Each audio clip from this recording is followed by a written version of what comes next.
Mosquera, procedemos a hacerte un video de la instalación de la alarma porque tenemos una pequeña novedad. Las pistolas están buenas de las puertas, que es lo que activa la alarma, pero el módulo central, que es el que ves ahí en la parte de abajo que dice Ultra, no le funciona el módulo para que las pistolas se activen.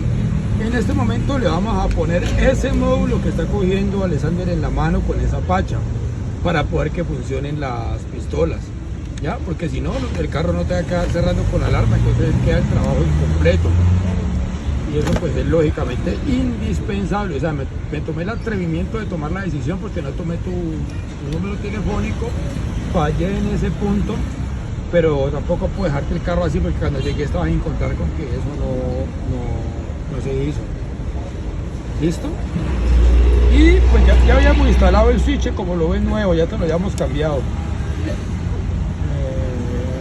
Y ahí miramos, ahora cuadramos.